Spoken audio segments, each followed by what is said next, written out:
but it's the first time I have had a chance. So here I am, live on our YouTube channel to talk about what's going on in the studio this week. So I hope that you guys had a wonderful Thanksgiving. I know my staff and myself really enjoyed a couple days break away from the studio with our families just to relax and chill, but we're excited to be back, and hard to believe that December curriculum has begun. So today is the first day of December. Even though it's technically November, we have started our December curriculum.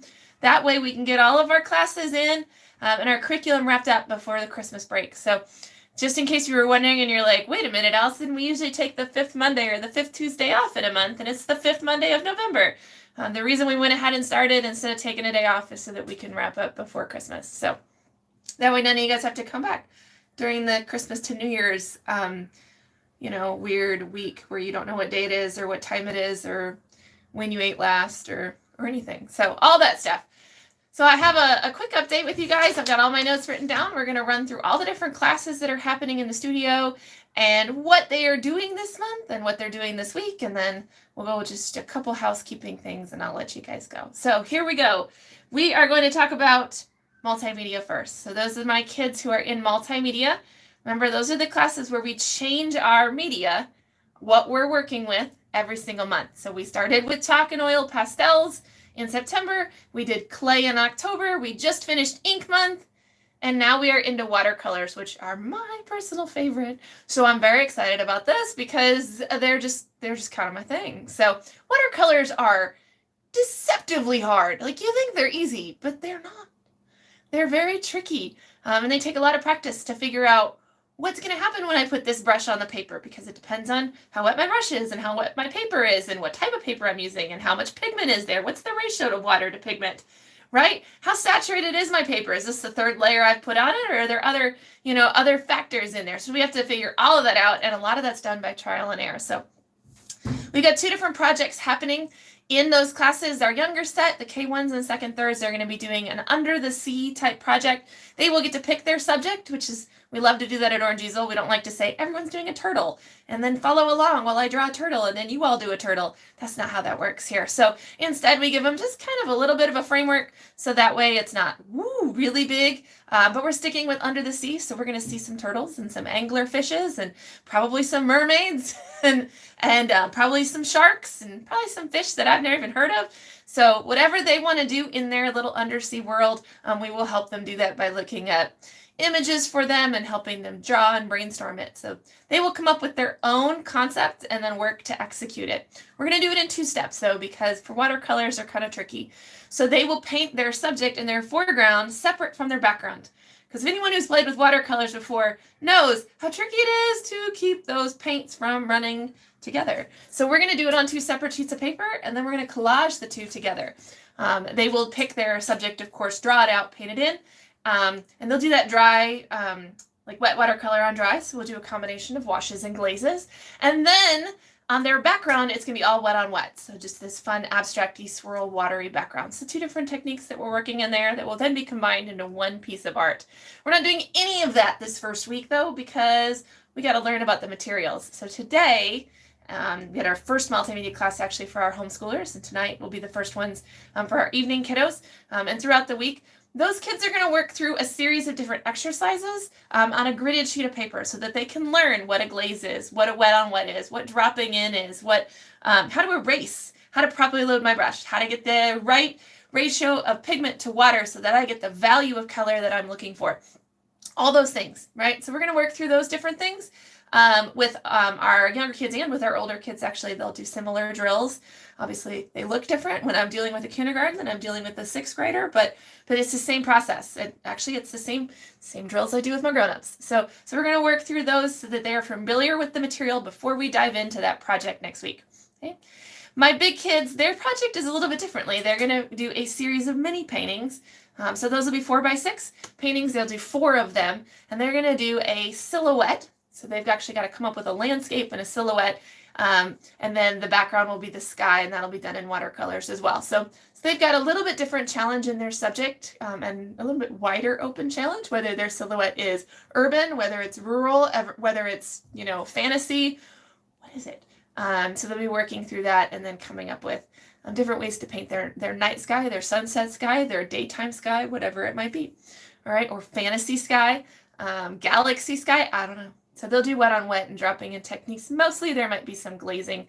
And we do have some white paint pens for them if they wanted to add stars or moons or something kind of on top of the watercolors when they're all done. So I'm excited to see what those will be. Like I said, they won't start those this week either. They're going to do the same drills and exercises just kind of across the board for everybody. And then we'll start the project next week. Both of those multimedia classes will finish their projects before Christmas break. Just like we did for Thanksgiving, we're going to try to wrap up those projects before we go, before like everybody starts leaving for Christmas. We find that the 4th week of December is when we start to lose people. So we like to try to finish the project in just 3 weeks, and we make the 4th week just a fun art and pajama party. So you'll get some details on our hot cocoa pajamas and art nights that are coming up during your normal class times at the end of this month. Okay, so heads up on that.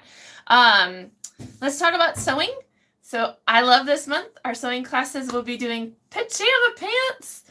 So we have some flannel fabric for them, and they're going to be sewing their own wearable pajama pants with a drawstring waistband. We do ask that our sewing students bring with them to class tomorrow, because we only meet on Tuesdays. Bring with you on week 1 a pair of pants that fit you. Similar pajama-y style pants, whether that's, it could be a pair of athletic pants, it could be a pair of pajama pants that you own, or like a knit pair of just regular pants that you wear. Not leggings, that's not the same. That's a different cut. And we're going to use the pants that you bring us as our pattern.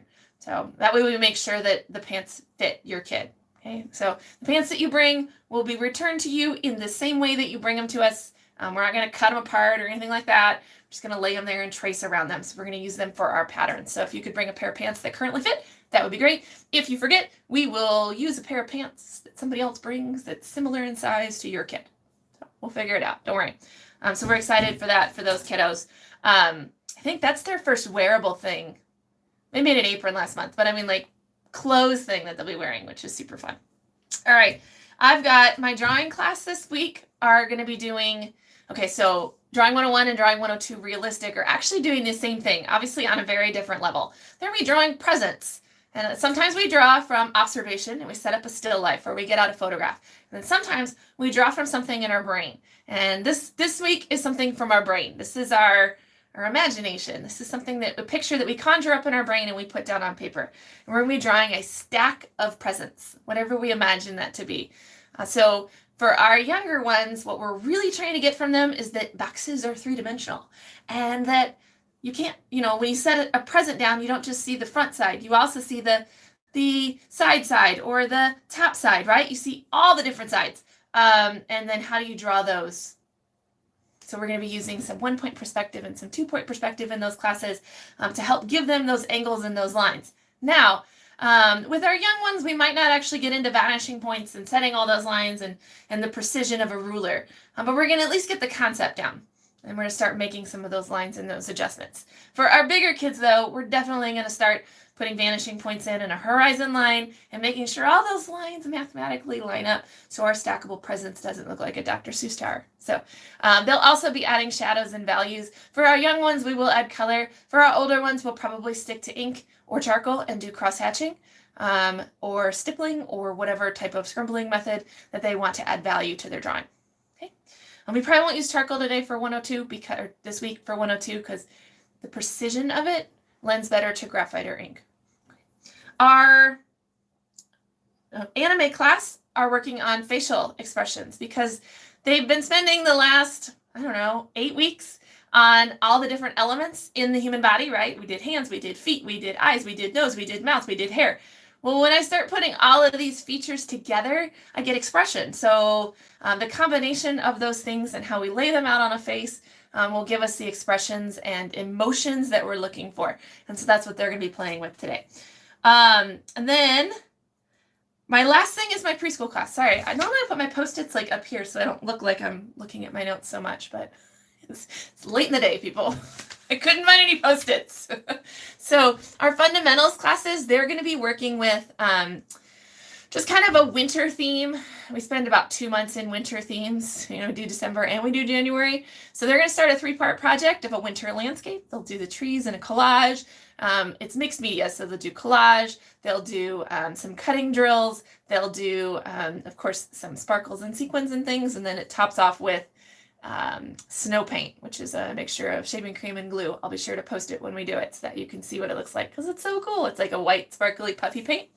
So they're going to read the mitten this week and start that project, and then we have some really great holiday-y kind of stations set up in the preschool room for them to explore. So all the trees are out and all the holiday stuff is out, and we're excited for December.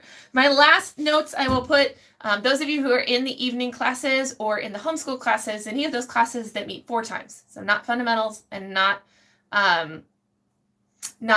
toddlers, anybody else, you meet 4 times. Your last week of December is the Art and PJs party. So we'll do hot cocoa here in the studio. Everyone's invited to wear their pajamas, and we set up creative holiday kind of stations. We make snowflakes and we make ornaments and we, I don't know, play with glitter, whatever. So super fun stuff. Okay. We'll send details, little slips of paper home with that probably next week, not this week. It's still a little early. So, and we'll get emails out as well. My last thing is January registration, second semester registration, whatever you want to call it. Remember, our semester ends at December. So if you enrolled, whether you enrolled back in August or you enrolled last month, regardless, you enrolled in this pocket that is first semester. So first semester ends at the end of December, and then everybody has to enroll for second semester. All right, so that is coming up on Wednesday morning at 9 a.m. Don't miss it. Set an alarm. If you're in a class that's full, you'll see an email from me tomorrow morning with a hidden link to go ahead and secure your spot before that link goes public to everyone else. Because the last thing we want is for someone to lose their spot in class. So we'll give you a chance to grab it first if your class is one of those that is full. And then otherwise, everyone else, set your alarm for 9 a.m. and you can grab a spot in class. Cool. If you have questions about any of that, give me a holler. If you sign up for Studio Club on Wednesday, you do have the option of getting a t-shirt. Remember, Studio Club are our multimedia classes and our fundamentals classes and our sewing classes. Those are the ones that are Studio Club qualifying. Cool. If you're Studio Club qualifying and you're like, wait a minute, I want a drawing class. Well, you can sign up for a multimedia class and drawing, and you save 50% on your drawing classes. So super fun. All right. If you have questions, give me a holler. Otherwise, I'll let you guys go. Have a wonderful rest of your Monday. I got to find the end button before I actually sign off. I have no idea where it is. All right. Have a good one.